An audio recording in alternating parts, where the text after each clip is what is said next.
Cuando alguien me dice, quiero que mi hijo sea exitoso, casi siempre escucho, detrás de esa frase, una mezcla de amor y de miedo. Amor, porque nadie desea el mal para un hijo, y miedo, porque el mundo parece cada vez más rápido, más competitivo, más cruel con los frágiles. Y entonces el deseo del éxito se convierte en una especie de salvavidas imaginario. Si mi hijo llega lejos, si destaca, si tiene seguridad económica, entonces estará a salvo. Sin embargo, después de años observando infancias, adolescencias y adultos que arrastran su historia como quien arrastra una casa sobre la espalda, he aprendido algo, y es que el éxito exterior no protege necesariamente el interior. Hay niños que sacan las mejores notas, que cumplen, que brillan, que dan la imagen perfecta, y aún así, viven con un nudo en el pecho. Hay jóvenes que entran a universidades prestigiosas, y al mismo tiempo no saben quiénes son. Hay adultos que alcanzan metas enormes, y sin embargo se sienten vacíos, irritables, ansiosos, incapaces de descansar de sí mismos. Por eso el tema no es cómo tener hijos exitosos en el sentido más común de la palabra. El tema real es cómo tener hijos fuertes por dentro, capaces de habitar su vida con estabilidad, con dirección, con deseo propio, con una confianza que no se desmorone la primera vez que el mundo les diga no. El secreto, si quieres llamarlo así, que muy pocos padres entienden a tiempo, porque no se ve de inmediato, ya que no se mide con calificaciones, no se presume en una reunión familiar y no queda reflejado en una foto. Es algo que funciona como la raíz de un árbol. Mientras esté firme, el árbol resiste vientos. Cuando la raíz está dañada, el árbol puede verse perfecto por fuera, hasta que un día cae. Ese secreto es el autoconcepto. El autoconcepto es la idea íntima que un niño construye sobre quién es. Es la respuesta a preguntas que ni siquiera sabe formular con palabras. ¿Soy capaz? ¿Soy valioso? ¿Importo? ¿Merezco? ¿Puedo equivocarme sin perder el amor? ¿Puedo fallar sin quedar marcado? ¿Puedo existir sin tener que demostrar todo el tiempo? Cuando un niño tiene un autoconcepto sólido, no significa que se sienta superior, significa algo mucho más simple y más determinante. Se siente real, se siente legítimo, no vive actuando para ser aceptado, no necesita desaparecer cuando comete un error, puede aprender sin que la vergüenza lo destruya, puede recibir un límite, sin interpretarlo como rechazo, puede enfrentarse a una dificultad sin concluir inmediatamente. Esto prueba que no sirvo. En cambio, cuando el autoconcepto es frágil, el niño puede estar rodeado de oportunidades y aún así sentirse interiormente en peligro.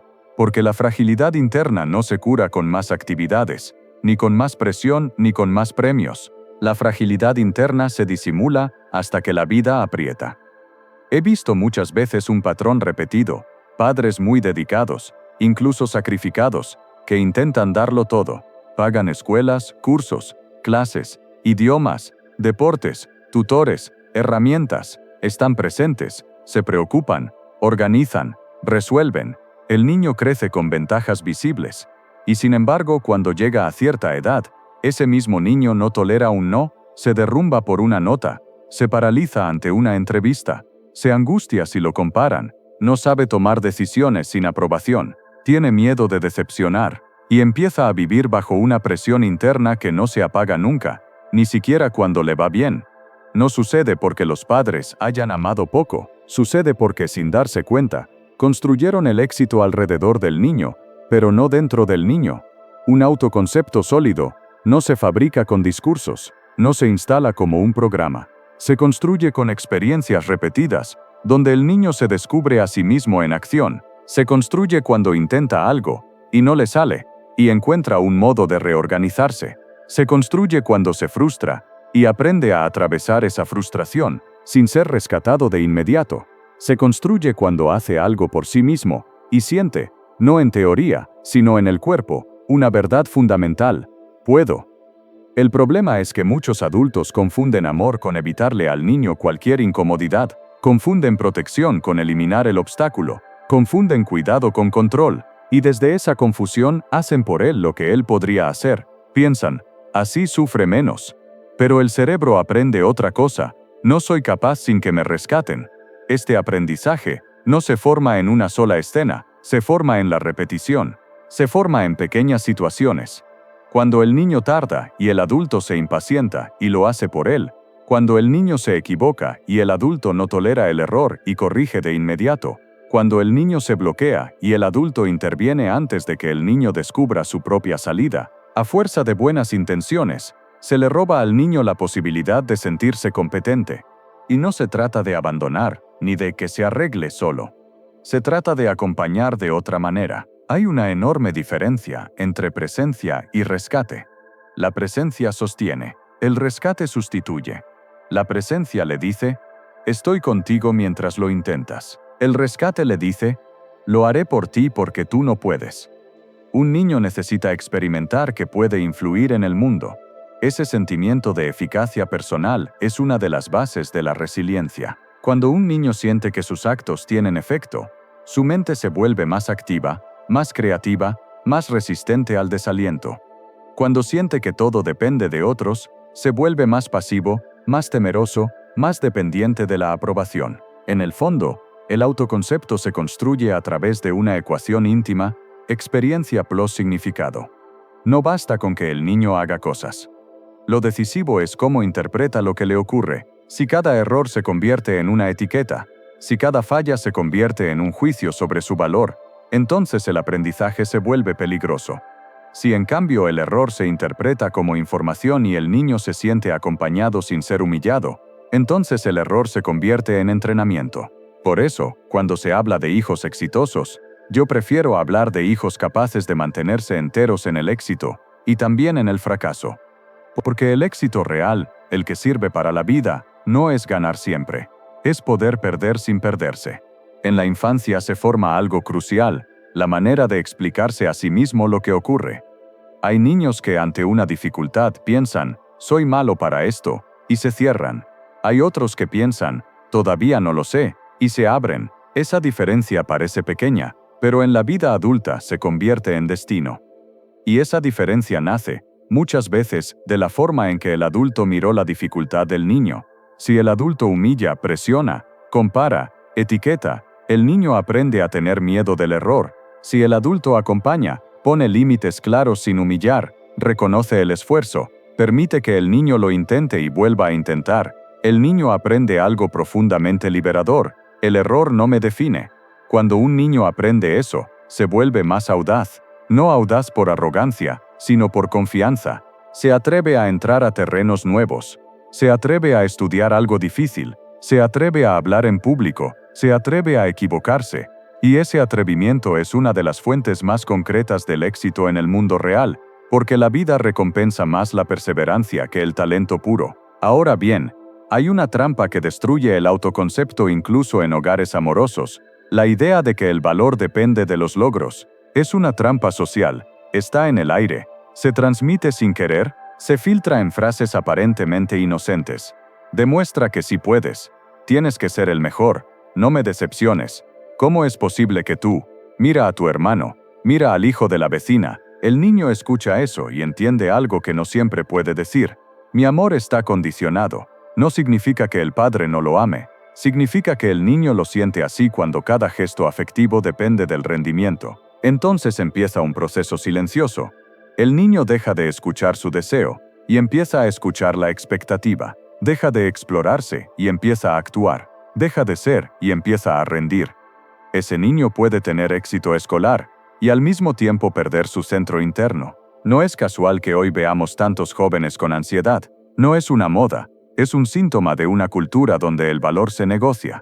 Cuando la identidad se construye como un currículum, el cuerpo paga la factura, el sistema nervioso vive en alerta, la mente nunca descansa, la comparación se vuelve adicción, y el niño, que era una persona en formación, termina viviendo como un proyecto que debe ser aprobado.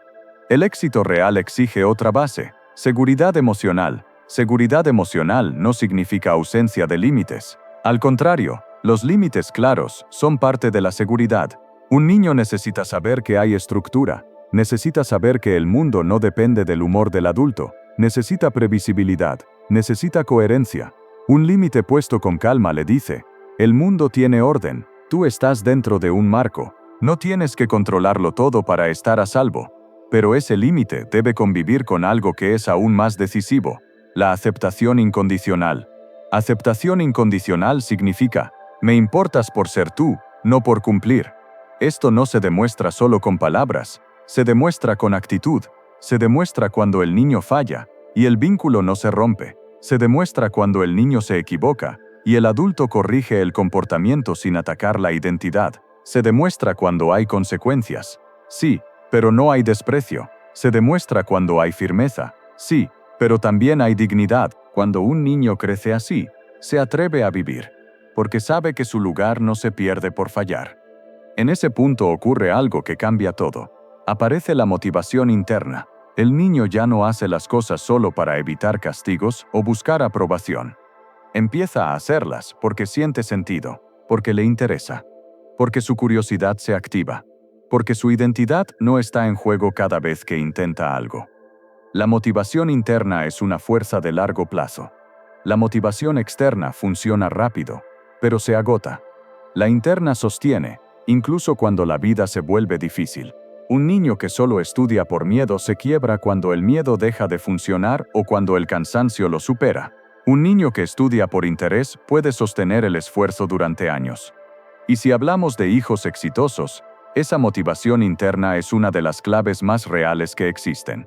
Nadie se mantiene en un proyecto largo por aplausos constantes. Nadie construye algo valioso únicamente por presión. Lo valioso requiere tiempo, perseverancia, tolerancia a la frustración, capacidad de reorganizarse. Todo eso nace del autoconcepto. Por eso, cuando un padre me pregunta qué debe hacer para que su hijo llegue lejos, yo le devuelvo otra pregunta. ¿Tu hijo se siente capaz de existir sin rendir examen todos los días? ¿Se siente amado cuando no da resultados? ¿Sabe que puede equivocarse sin humillarse? ¿Tiene espacio para construir experiencia propia? ¿O tú le estás construyendo la vida para que no sufra? Porque lo más paradójico es esto, a veces por evitarle sufrimiento al niño, se le construye una fragilidad que le causará más sufrimiento después. El autoconcepto fuerte se forma cuando el niño aprende tres cosas, no como teoría, sino como vivencia, que puede, que vale y que pertenece. Puede, porque se le permitió hacer y fallar. Vale, porque su valor no dependió del resultado. Pertenece, porque el vínculo no se rompió con el error. Esa es la base. Si el autoconcepto es la raíz, entonces la crianza es el terreno, y el terreno no se trabaja con discursos grandilocuentes. Se trabaja con pequeñas escenas repetidas que parecen insignificantes, hasta que años después, te das cuenta de que esas escenas fueron las que escribieron la historia interior del niño. Por eso, cuando hablamos de formar hijos exitosos, conviene desarmar una ilusión. El éxito no se inyecta desde afuera, no se impone, no se compra, no se garantiza, se construye, y se construye desde adentro. La pregunta entonces, no es cómo hago para que mi hijo no fracase, sino cómo hago para que mi hijo pueda atravesar el fracaso sin derrumbarse. Porque el mundo, aunque te duela aceptarlo, no le va a ahorrar la frustración, le va a traer rechazo, pérdidas, injusticias, comparaciones, traiciones, errores propios, errores ajenos, y ahí se define la diferencia entre el que se rompe y el que se reorganiza. No es el golpe, es el suelo interno con el que lo recibe. Ese suelo interno se forma con tres pilares, y lo más difícil de estos pilares no es entenderlos, lo más difícil es aplicarlos cuando tu ansiedad de padre o madre grita, cuando tu culpa se activa, cuando tu historia personal te empuja a repetir lo que viviste, aunque sepas que no fue sano. El primer pilar es la autonomía progresiva. Autonomía no significa haz lo que quieras. Autonomía significa, te doy espacio para que descubras tu poder personal, dentro de un marco. Te doy oportunidades para que hagas cosas por ti, con el acompañamiento necesario, sin que te robe la experiencia. Un niño no se vuelve autónomo de golpe. La autonomía se entrena como se entrena un músculo, con pequeñas cargas, repetidas, ajustadas a su edad. Si la carga es demasiado grande, se quiebra. Si no hay carga, se debilita. Los padres a veces fallan por dos extremos. Un extremo es el control total. Yo decido todo. Yo superviso todo. Yo anticipo todo. Yo resuelvo todo. Este tipo de crianza produce niños que pueden obedecer, sí, pero no necesariamente niños que piensen. Produce niños que se portan bien, porque no tienen alternativa, pero que por dentro no han construido la sensación, soy capaz. El otro extremo es el abandono disfrazado de libertad, que aprenda solo, que se acostumbre. La vida es dura. Ese extremo produce niños que se defienden como pueden, pero no porque son fuertes, sino porque se vuelven desconfiados o hiperindependientes, aprendiendo que pedir ayuda es peligroso, y esa fortaleza termina siendo una coraza, no una base. La autonomía progresiva es el punto medio, presencia sin sustitución. La escena cotidiana es simple. Tu hijo intenta, y tú resistes el impulso de hacerlo por él. Te quedas cerca, observas. Si se frustra, no lo humillas. Si se equivoca, no lo etiquetas. Si tarda, no lo apuras con desprecio. Y cuando pide ayuda, no respondes con no sabes ni con yo lo hago, sino con una pregunta que abre pensamiento: ¿qué parte te cuesta? ¿Qué opciones se te ocurren? ¿Quieres que lo hagamos juntos o prefieres intentar una vez más y yo te acompaño? Ese estilo parece sutil, pero cambia la biología del niño, porque cada vez que logra algo por sí mismo, aunque sea pequeño, el cerebro registra una señal, intención o acción, resultado, y esa secuencia construye confianza. No confianza narcisista, confianza real. Ahora, aquí viene una verdad incómoda para muchos padres. Cada vez que haces por tu hijo lo que él ya podría intentar, le envías un mensaje silencioso. No lo dices con palabras, pero se siente: no creo que puedas. Por supuesto, no lo haces por maldad, lo haces por amor, por prisa, por cansancio, por miedo a que sufra, por miedo a que quede mal, por miedo a que lo juzguen, por miedo a que tú seas juzgado como padre. Pero el cerebro infantil no analiza tus intenciones. El cerebro infantil aprende del patrón, aprende de la repetición. Entonces, autonomía progresiva no es soltar por soltar, es entrenar capacidad. Y ese entrenamiento es la base de la vida adulta, porque un adulto exitoso no es el que nunca se cae, es el que sabe levantarse sin esperar que otro lo cargue. El segundo pilar es la tolerancia al fracaso. Este punto suele doler, porque toca una herida moderna. Queremos que los hijos no sufran lo que sufrimos nosotros. Queremos que no pasen por humillaciones, por carencias, por injusticias. Queremos que estén mejor, y en ese deseo aparece una trampa.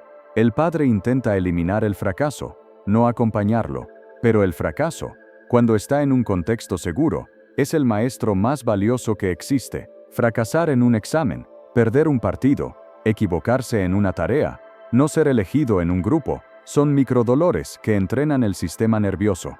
Le enseñan al niño algo fundamental: puedo sentir frustración y sobrevivir, puedo sentir vergüenza y no morir, puedo sentir tristeza y atravesarla, puedo sentir rabia y aprender a regularla, puedo perder y seguir siendo yo. El problema no es el fracaso, el problema es qué interpretación se construye alrededor del fracaso. Si el adulto responde con humillación: ¿cómo pudiste? Siempre igual, eres un desastre. El fracaso se vuelve identidad, se vuelve una marca, y ese niño, la próxima vez, evitará el desafío, no porque sea flojo, sino porque está protegiendo su identidad. Prefiere no intentar antes que confirmar lo que teme. No valgo. Si el adulto responde con rescate total: no pasa nada, yo hablo con la profesora, te compro otro, lo arreglo. El niño no aprende a procesar el dolor, aprende a evadirlo. Aprende que la frustración es intolerable y que debe ser apagada por otro. En cambio, si el adulto acompaña con firmeza emocional, el fracaso se vuelve información. Acompañar no es decir no te preocupes y cambiar de tema. Acompañar es sostener la emoción sin dramatizarla y sin anularla. Es poder decir: sé que duele, es normal que duela, estoy contigo, vamos a entender qué pasó y qué puedes hacer distinto la próxima vez. Ese tipo de frase parece simple, pero es una intervención profunda, porque le enseña al niño dos cosas: que la emoción es legítima y que la emoción no manda. La emoción informa, la emoción no decide por él, la emoción se atraviesa. En la adultez, las personas que logran construir proyectos, relaciones sanas y estabilidad, no son las que tuvieron menos dificultades, son las que aprendieron a regularse en la dificultad, y esa regulación se aprende en la infancia en escenas pequeñas. Lo que pasa es que muchos padres tienen una relación traumática con el fracaso. En su historia, el fracaso fue castigo, vergüenza, abandono, violencia, burla. Entonces, cuando ven a su hijo fracasar, se activa algo viejo en ellos. No ven solo la nota o el partido, ven su propia infancia, y desde ahí reaccionan con control o con rescate. Criar hijos fuertes exige que el adulto mire su propia herida, porque si no, la crianza se convierte en repetición automática. El tercer pilar es la aceptación incondicional con límites claros. Este pilar es el que más confusión genera, porque hay padres que creen que amar incondicionalmente es dejar pasar todo, y hay padres que creen que poner límites es ser frío o duro. Ambas ideas son falsas. El niño necesita sentir dos cosas al mismo tiempo. Me aman pase lo que pase, y hay un marco que me ordena. La aceptación incondicional sin límites produce niños sin estructura, niños que no aprenden a convivir, niños que sienten que el mundo debe acomodarse a ellos, y cuando el mundo no se acomoda, se frustran con furia, o se quiebran con victimismo.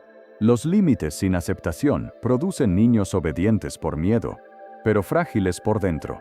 Niños que parecen bien portados, pero que cargan vergüenza, ansiedad, dependencia de aprobación. Niños que aprenden que para merecer amor, tienen que ser perfectos. El equilibrio es esto. Tu hijo puede enojarse, pero no puede golpear, puede frustrarse, pero no puede insultar, puede llorar, pero no puede romperlo todo. Puede estar triste, pero no por eso deja de cumplir ciertas responsabilidades básicas. Puede equivocarse, pero no por eso evitas las consecuencias naturales. Cuando un adulto sostiene ese equilibrio, le enseña al niño la arquitectura emocional de la vida adulta. Libertad interior, pro-responsabilidad. La frase que construye el autoconcepto no es haz lo que quieras. La frase que construye el autoconcepto es tus emociones son válidas y tu conducta tiene límites. Eso crea seguridad, porque el niño no se siente rechazado por lo que siente, pero aprende que vivir con otros implica autocontrol. Y aquí hay algo crucial. Los límites deben ser coherentes. Un límite que cambia según el humor del adulto crea inseguridad. Un día está permitido, al otro día es pecado. Un día se castiga con dureza, otro día se ignora. Esa incoherencia vuelve al niño hipervigilante. Vive leyendo señales para anticipar cómo reaccionará el adulto. Y un niño hipervigilante no aprende a explorar, aprende a sobrevivir. Un hogar sano no es un hogar sin conflictos. Es un hogar donde el conflicto no destruye el vínculo. Donde hay tensión, pero no humillación. Donde hay consecuencias, pero no desprecio.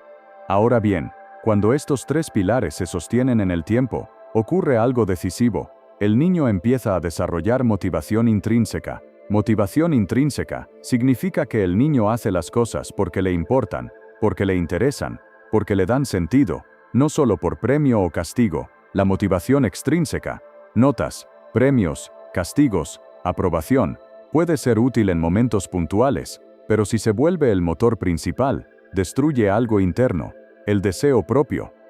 Un niño que vive solo para cumplir, un día se cansa. Un adolescente que vive para complacer, un día explota. Un adulto que vive para sostener una imagen, un día colapsa. Por eso, la crianza que apunta al éxito real, no pregunta solamente, ¿estás rindiendo? Pregunta, ¿estás creciendo? ¿Estás aprendiendo? ¿Estás desarrollando recursos internos? Y aquí aparece una idea que a muchos padres los incomoda. Tu hijo aprende menos de lo que le dices, y más de lo que ve que haces.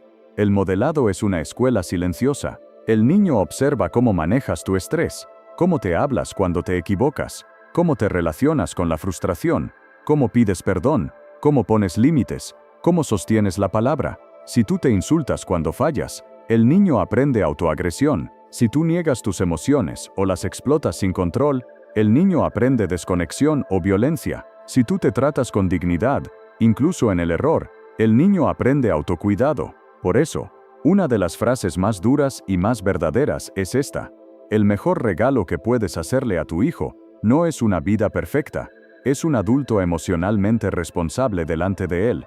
Y sé que esto puede sonar exigente, pero no se trata de ser perfecto, se trata de ser consciente, se trata de reparar, se trata de reconocer, esto me cuesta, esto lo repito, esto lo aprendí así, y no quiero transmitírselo. Cuando el autoconcepto empieza a consolidarse, no se manifiesta en grandes discursos, ni en frases motivacionales, se manifiesta en decisiones pequeñas, en la manera en que el niño enfrenta lo cotidiano. Y es justamente ahí donde muchos padres se confunden, porque esperan señales espectaculares, cuando en realidad, las señales verdaderas son silenciosas. Un niño con autoconcepto en construcción sana no siempre es el más brillante del aula, ni el más obediente, ni el más admirado. A veces es simplemente el que se atreve a intentar algo nuevo sin paralizarse. El que acepta una corrección sin sentir que lo están atacando. El que puede perder sin desmoronarse por completo. Esa capacidad, tan discreta, es el verdadero indicador de fortaleza futura. Ahora bien, uno de los errores más frecuentes en la crianza moderna es confundir acompañar con intervenir. Acompañar implica estar disponible emocionalmente. Intervenir implica reemplazar la experiencia del niño, y cada vez que un adulto interviene innecesariamente, debilita un poco la confianza interna del hijo, aunque la intención sea buena. Pensemos en algo tan cotidiano como un conflicto escolar.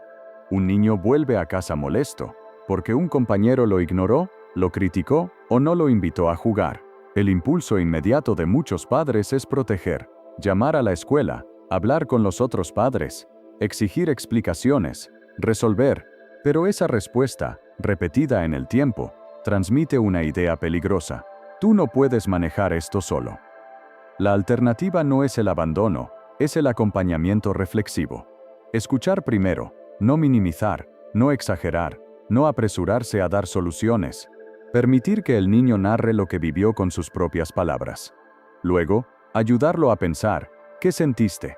¿Qué crees que podrías hacer si vuelve a pasar? ¿Qué opciones tienes? Esa secuencia activa zonas del cerebro vinculadas a la autorregulación y a la toma de decisiones.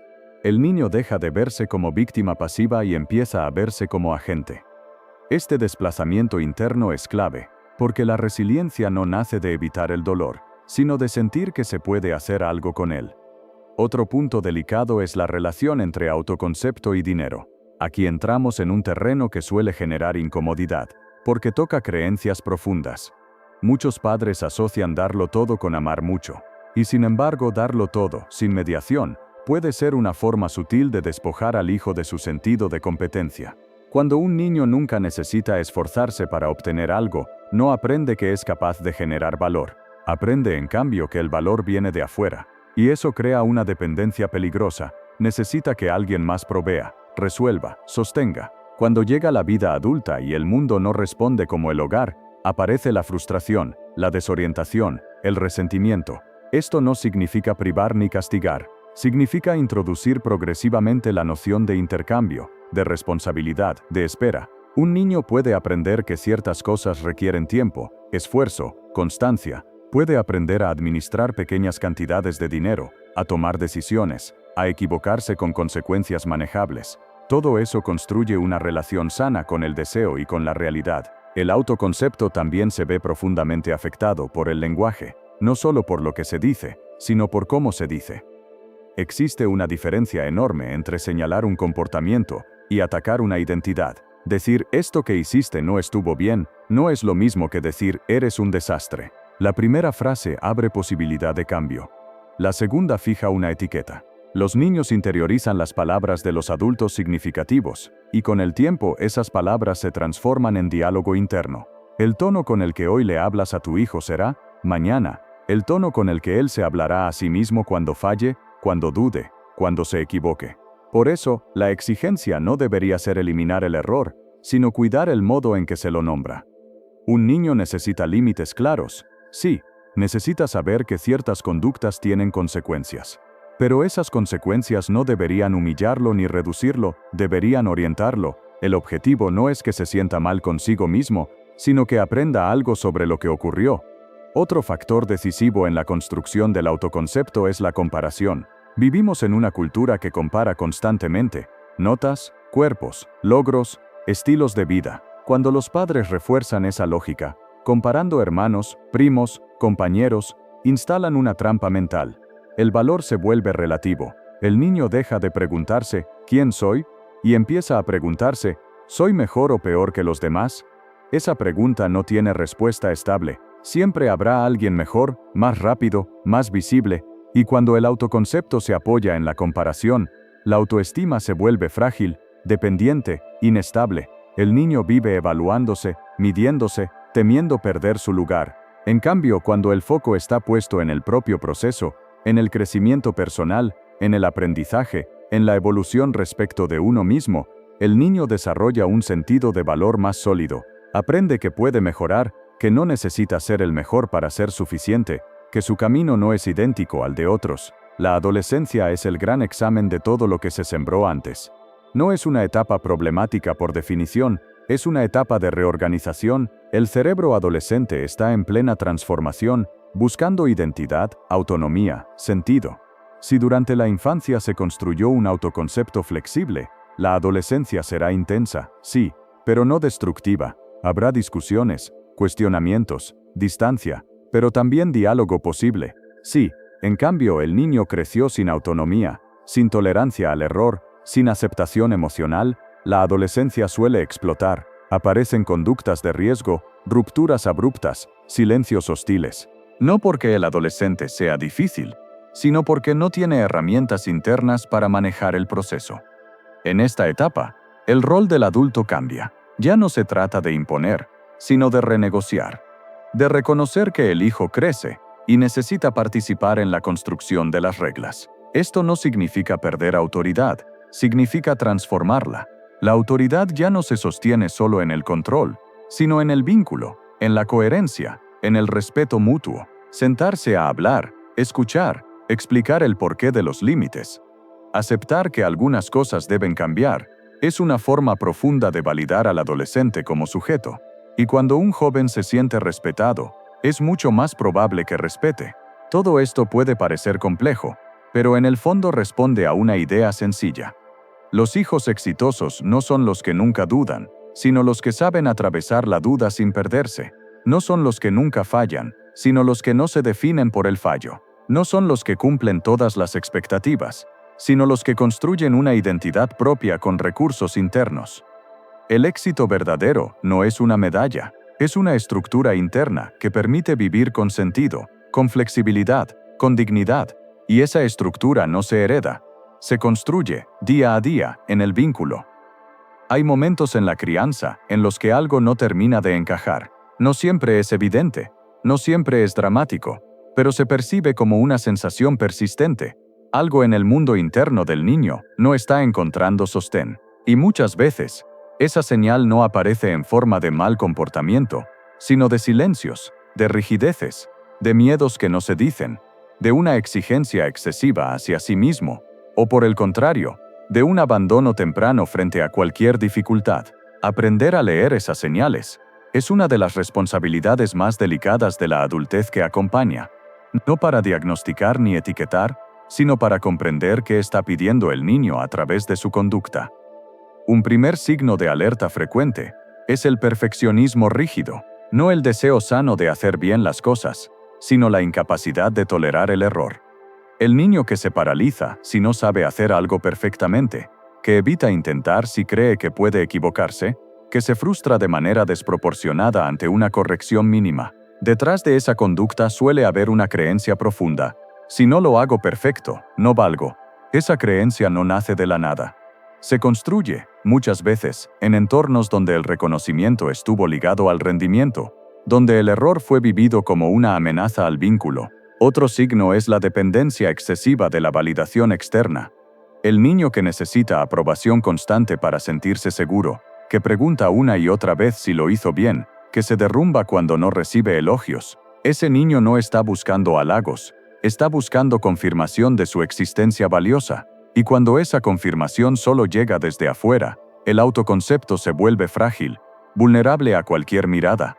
También es una señal de alerta la evitación sistemática de desafíos, no porque el niño sea perezoso o desinteresado, sino porque el desafío activa el miedo a fallar. Si fallar equivale, en su mundo interno, a perder amor o reconocimiento, entonces evitar es una forma de protección. El problema es que esa protección, sostenida en el tiempo, limita el crecimiento. La comparación constante es otro indicador importante.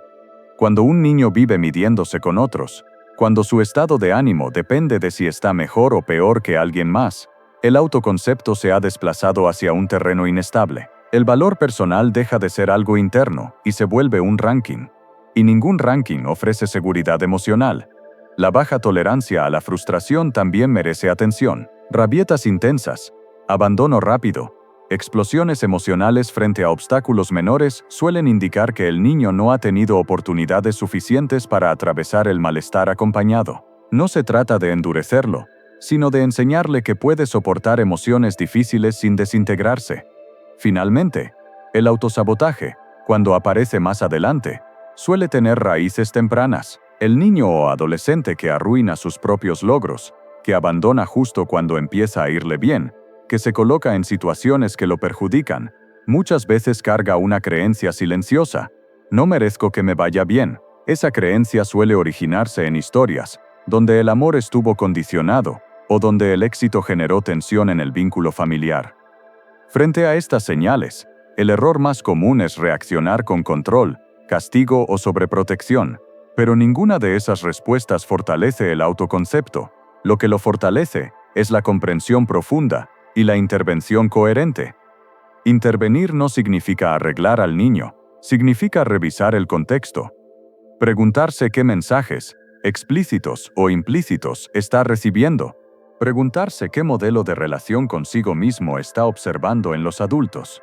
Porque el autoconcepto no se transmite solo con palabras, se transmite con climas emocionales. Aquí es donde aparece una verdad difícil de aceptar.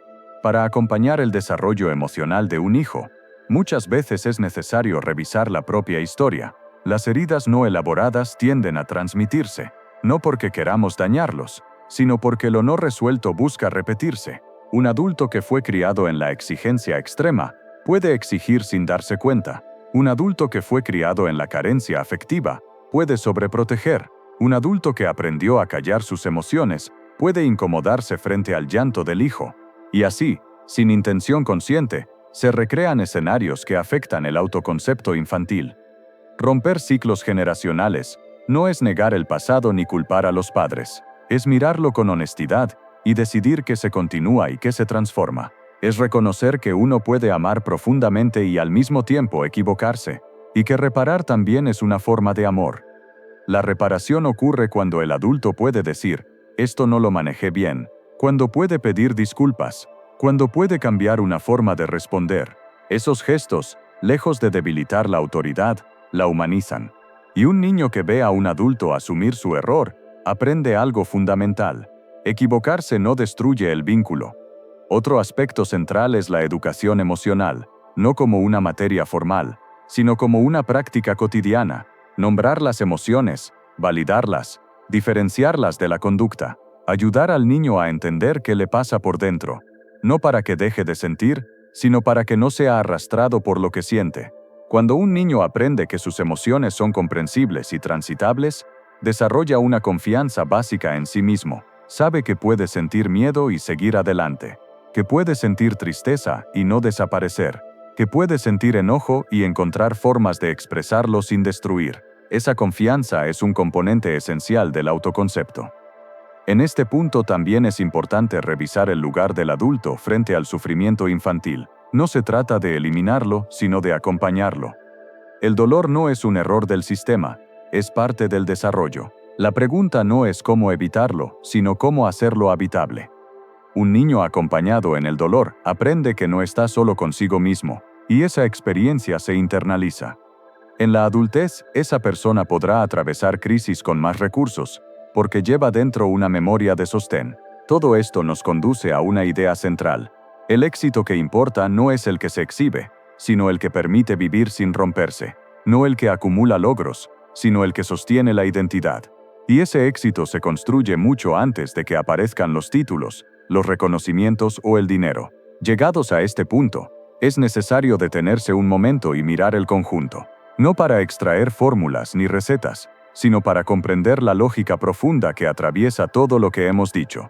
Porque criar hijos verdaderamente exitosos no es una tarea técnica, ni un manual que se aplique paso a paso. Es, ante todo, una relación viva, dinámica, profundamente humana, que se construye día a día en los detalles más simples y al mismo tiempo, más decisivos. Cuando hablamos de autoconcepto, no estamos hablando de autoestima inflada, ni de discursos positivos repetidos sin sentido. Hablamos de algo mucho más estructural, la manera en que una persona se percibe a sí misma cuando nadie la mira, cuando falla, cuando duda, cuando no tiene garantías. Ese diálogo interno silencioso se forma en la infancia, en la manera en que el niño es mirado, escuchado, contenido y también confrontado. Un niño que ha podido experimentar que su valor no depende de su rendimiento desarrolla una base interna sólida, no porque crea que todo le saldrá bien, sino porque sabe que, incluso cuando algo sale mal, él sigue siendo alguien digno de amor y respeto. Esa certeza cambia radicalmente la forma de enfrentar la vida. Por el contrario, cuando el amor se vuelve condicional, cuando el reconocimiento llega solo a través del logro, el niño aprende a vivir en estado de evaluación permanente. Cada error se vuelve una amenaza. Cada desafío, un riesgo emocional. Y con el tiempo, esa tensión constante erosiona la motivación genuina y la alegría de aprender. Aquí aparece una paradoja que suele incomodar a muchos adultos.